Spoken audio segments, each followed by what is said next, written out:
and welcome to another evening of frank conversation here on Hard Copy, coming to you from our studios in Abuja. I'm Maokwe Ogun Yusuf.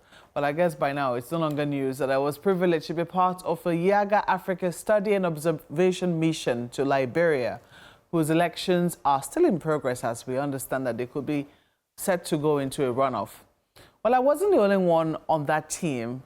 Strategically invited were also key members of the National Assembly who chair the electoral committees of each chamber of the National Assembly as well. On Tuesday this week, Yaga Africa released a preliminary report disclosing some of the findings, which it hopes will provide invaluable lessons not only for Nigeria, but Africa as well.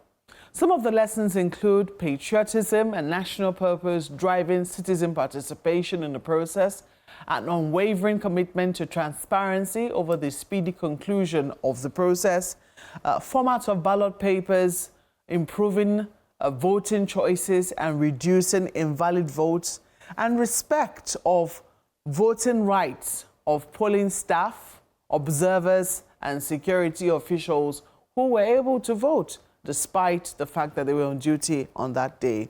Now, they also made the following recommendation. They want political stakeholders to demonstrate a firm commitment to democracy.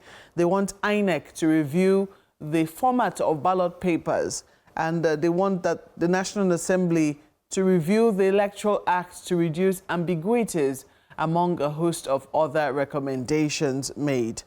Well, on Hard Copy tonight, I speak with a fellow delegate, well, one I'm now privileged to call a fellow delegate, and a key member of that team to get a sense of what might be acceptable here and what might not be, and the challenges they will pose. Honorable Prince Bayo Balogun represents Ibeju Lekki Federal Constituency in the House of Representatives and is also the Chairman, House of Representatives Committee on Electoral Matters. Honorable Balogun, welcome to Hard Copy. Thank you for having me. Well, it's a real pleasure to engage with you on more formal grounds. And I'm sure that we had a really good time in Liberia. For you, as someone, as a practitioner, let me put it this way, as a practitioner here in Nigeria and just going to observe the elections in Liberia, what really stood out for you? Well, good evening, Nigerians. Let's start with the timing. The voters were there very early, many of them around 3 a.m., 4 a.m. The staff were there very early, and all materials also got there very early. There was no incidence of late arrival of materials. And on the ballot paper too, we had the pictures of the candidates. Even for the presidential election, they had the picture of the presidential candidate, and that of the vice presidential candidate. And on the register, we find out that, well, probably because it was just newly done. They just had their register done electronically. They were actually on manual before. The clarity of the production. The register was so clear, you can see the picture of the person. It was so clear, you don't need to even get a machine to get that one done. I know what we have in Nigeria. Sometimes you look at some of the pictures, they're not that clear at all. So that is also a major issue.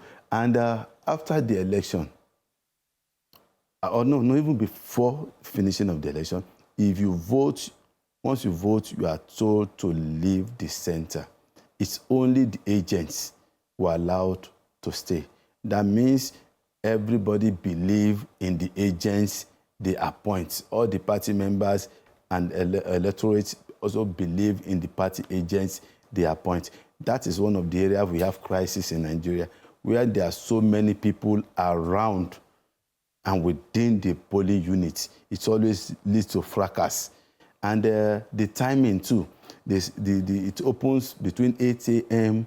and 6 p.m. And if you are already on the line, by 6 p.m., you'll still be allowed to vote no matter what time it gets to you. but the official period is 8 a.m. to 6 p.m. compared to ours, which actually is 8 a.m. to about 2 p.m. 4 p.m., I think. I think If it's 4 p.m. if you're already in the queue by 2 p.m., you'll be allowed to vote. Hasn't it been extended to 4 p.m.? Anyway, The but last, okay, let's between 2 and 4 p.m. Yeah. For you as a practitioner, why do you think this really stood out for you? Why did it stick out for you like a sore thumb? Most of them stood and said, whatever the outcome of this election is, we all have to accept. So they made up their mind because they're actually coming out from a war. So that is understandable. So we have to look at some of the areas that can't be copied, what we can change. So when we look at the timing now, okay, how do we extend ours also to 6 o'clock? That's what it stood out on that area. In area of who and who do we allow to stay within the polling area? Do we allow people to continue to stay within the area? Because they will tell you, we are going to defend our vote. We are going to vote and defend our vote. Has it actually been leading to defending of the vote or leading to crisis? We have to review all these areas because these are little things that makes up all this crisis that comes up. And when you talk about voting, I mean counting of votes, it's only the agents that are allowed to stay doing the counting and collation of the votes. In Nigeria, everybody stays. And these are engine room, brewing area for crisis. So these are some of the key areas I feel if we actually address, and we must also believe in our system. It's a major issue. Well, some people are going to say that belief doesn't fall from the sky. It wasn't always like this. As a journalist, I remember, where this defend your vote, stay and defend your vote came in. I mean, when it became a thing, where people would have to stay and watch, the counting at their polling stations. It was as a result of a lack of trust. Don't forget that we also have a history. At least a recent history. I don't want to go back to as far as our civil war, but in our recent democratic history, we've seen an evolution of sorts from when politicians will claim, or even the electoral officials will claim that results have already been declared in places where elections never even happened. This has happened within our own country. So are we also taking into cognizance the context of our own situation and how Nigerians have adapted to be able to continue to, have some confidence in the process of elections? You see, that's why we all have to start looking at building a system that works, not having just one electoral head, just ensuring that during my period, things will be done right. We must start building a system. And the role of the civil servants has to actually be emphasized because the main operators, INEC officials, are civil servants. The politician will come and will go. We'll come with our styles, but we must ensure that we have a key system in place. That's why the role of the electoral heart is now very, very key. Yes, we are starting to resolve most of these issues. In Nigeria, we might try to do some things in a haste, but we might compromise at the end of the day the integrity of the process. So it is what we all have to agree as Nigerians. What do we really want? And that's why whenever we putting up public hearings for amendments or creation of any law, we must all take it seriously because we leave the period that is very, very vital. The public hearings are never taken serious in Nigeria. That's why we have all these inputs. No law is perfect. And as representative of the people, we are just representative not because we are very good in law or crafting of law. We are just the representative in the National Assembly to promote whatever you propose. We are not actually supposed to be the one even proposing most of these laws. You can feel within the telecommunication industry there's something you feel we should add or remove. And you propose it and you say, Principal Balogun, let me sponsor this amendment. And I will go ahead.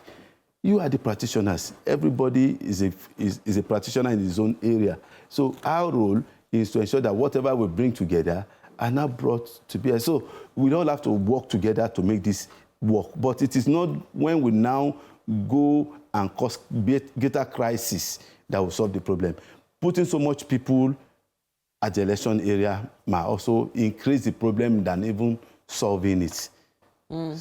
Well, I do not know how many violent altercations have happened as a result of voters being peacefully present at polling units on election day. No, I'm not talking about the positive side. Yes, it could have a positive side, but it is when it goes wrong that we are talking about. It is when it goes wrong. Yes, it's very good. Many people stay around you, and again, in such a situation, we have another problem now.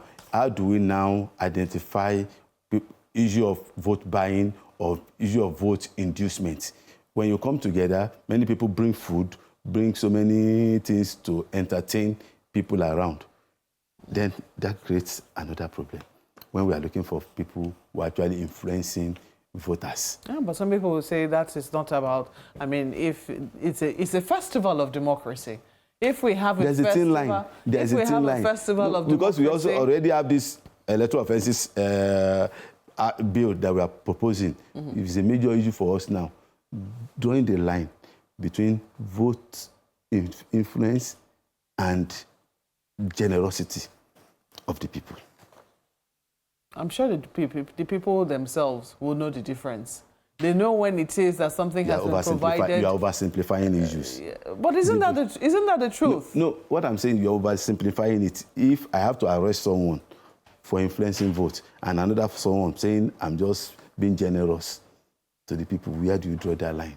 You see, these are issues. That's why we find out that some of these cases become so complicated. No, but some people will say if the person who is the one providing stuff is a political actor involved in the process, then maybe we know that that cannot be an act of generosity. I'm sure I will not go out on such a day now and start distributing mineral or Fanta, or meat pie.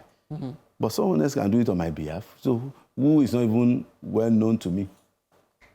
So, but these are issues. It's just what I'm just saying is that we don't have to oversimplify issues, and that's why everything cannot be made into law. Because if you make it into law, it will be very difficult for you to make adjustments. That's why some areas you just leave it as administrative guideline for the INEC. When people are talking about issue of IRF and not the stuff, posting of the result, transmitting result real time, and INEC made it a guideline and not inside the Electoral Act. But people thought it was a law. But we are trying to explain to them, no, these are administrative guidelines for INEC. If you make such into law and for one reason or the other, transmission becomes an issue, then you cannot do otherwise than to just do it.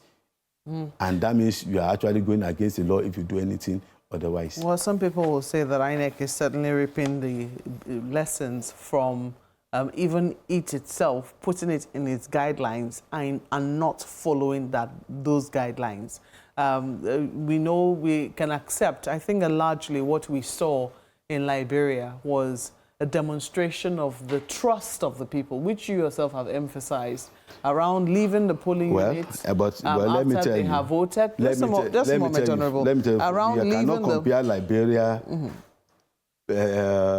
size to that of Nigeria. Okay. The total registered voters is just 2,470,000. Yes. To 93 million. We will come to size and how it influences. That's just the size of a senatorial district in Nigeria. What influences that? But, I mean, the trust there is undeniable. It's like saying, oh, in a nuclear family, between a husband and a wife, just among two people, trust can break down. How much money? There are extended families where they trust themselves. They know what is possible and what isn't possible. We also said that this is the first election they are actually having on their own. So it's the outcome of this that will determine if they are going to trust themselves tomorrow or not. Okay, well, we'll see. But so far, so good. Some of the things that we have seen the electorate demonstrate has pointed to the fact that they do have trust within their for the electoral system to be able to deliver on credible elections. But I want to look at the recommendation of Yaga now, talking about political stakeholders demonstrating a firm commitment to democracy.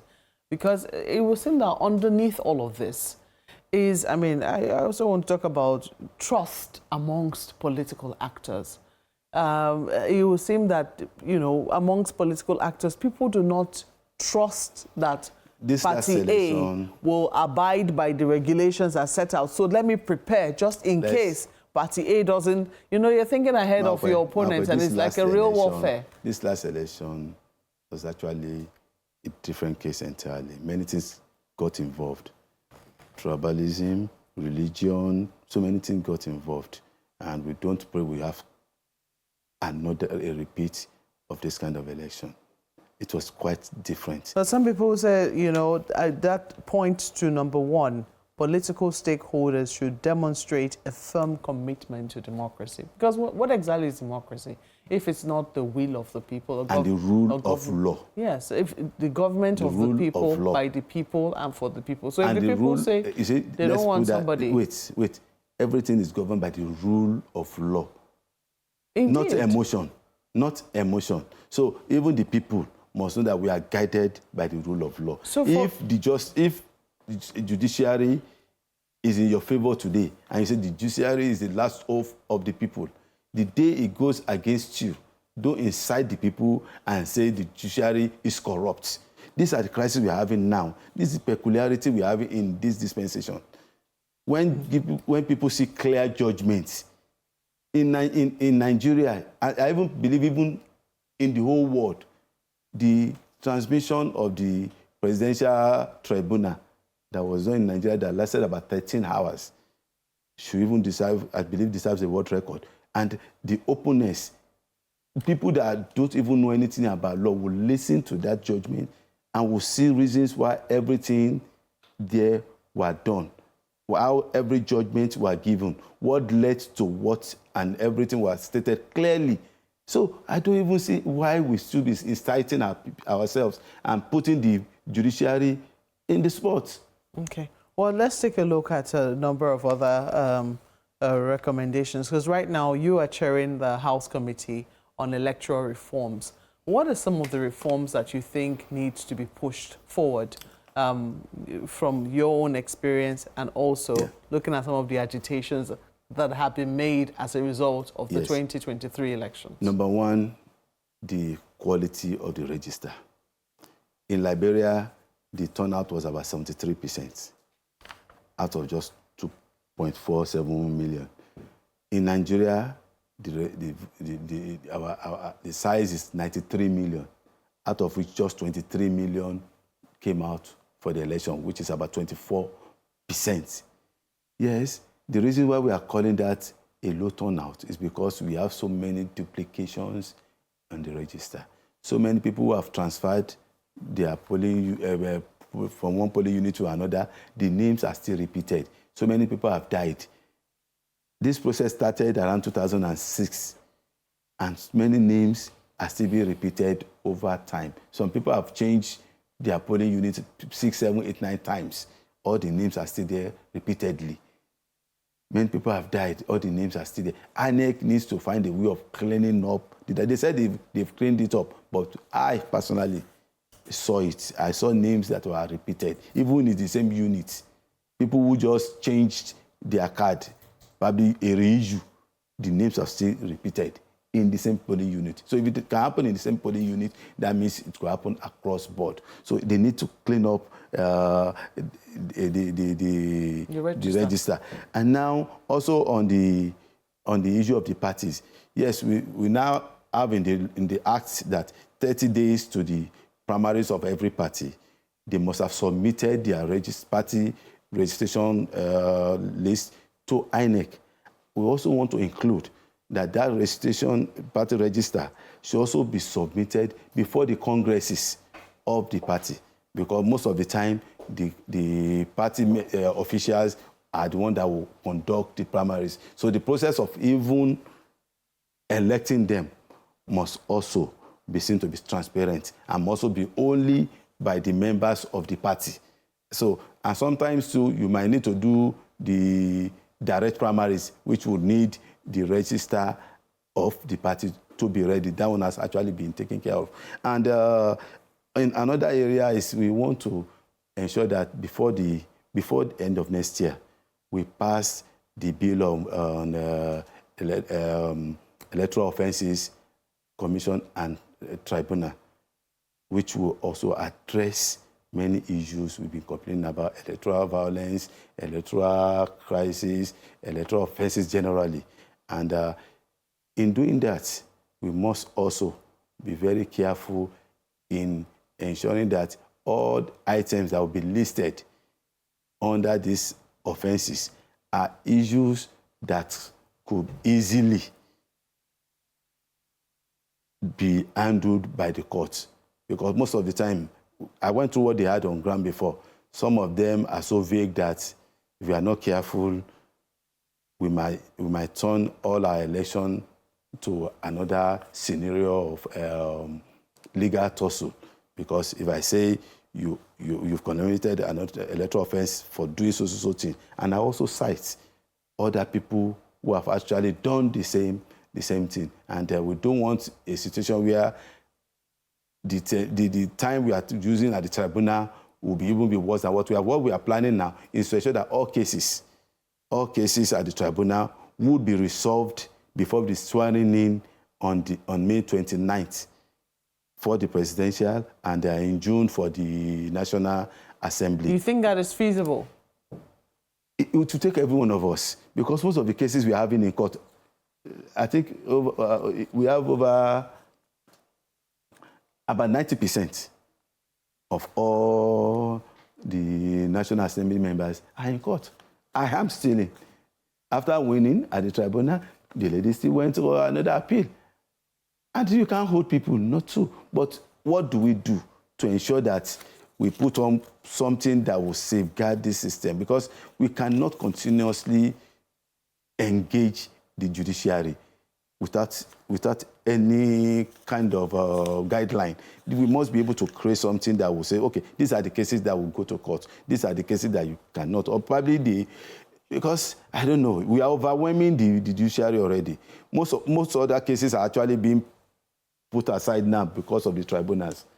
Maybe we need to invite some of the retired justices also to join in and create, but we must ensure that we have open-end situation.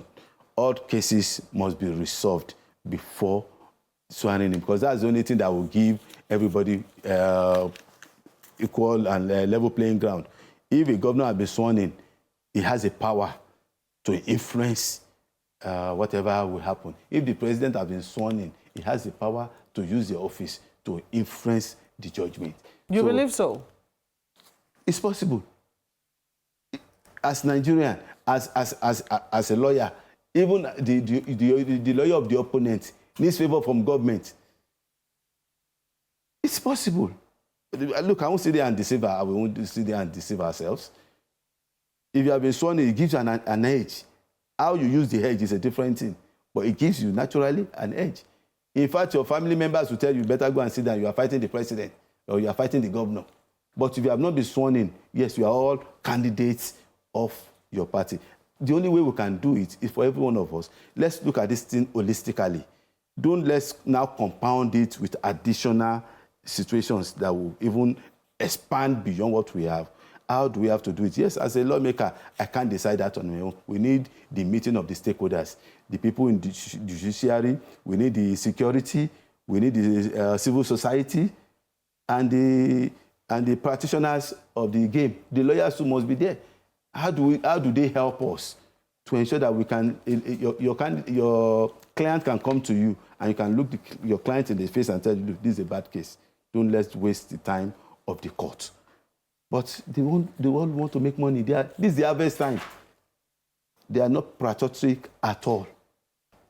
You accuse people who need to, do their jobs of not being patriotic. The person who was taking the case in the very first instance, shouldn't he or she know whether or not they are the practitioner. Look, if I look at your case as a good lawyer, I should be able to tell you this is a bad case. Please, let's drop it. Or when you have actually had a judgment already, and you look at the judgment and you cannot see any loophole, then you advise your clients, let's take this as it is. But everybody wants to get it to the final level. And again, too, the one for the governorship election, the tribunal, we are looking at a situation where it also ends at 2 levels. They have 3 levels now. The tribunal, the appeal, then the Supreme Court. The presidential is just 2 levels. So they should also end at 2 levels so that we can conclude most of these cases on time. So we are looking at how we are going to play around with the Electoral Act and see areas of amendments. But this time around, it's going to be very, very robust. The quality of people that will be brought on board, people that has input will be consulted so that we can come up with something we can see, yes, this is a system that can work. That's what can help us. Honorable Balogun, we hope to catch up with you in the course of your work. We'll be carrying you along. As the chairman of the House Committee on Electoral Matters, and we certainly will be holding you up to very high standards. Well, thank you so much no choice. for coming on Hard Copy tonight. It's been a pleasure. Well, that's the program tonight. We look forward to your feedback. Please use the handle showing on your screen. Thank you for watching. I'm Bayo.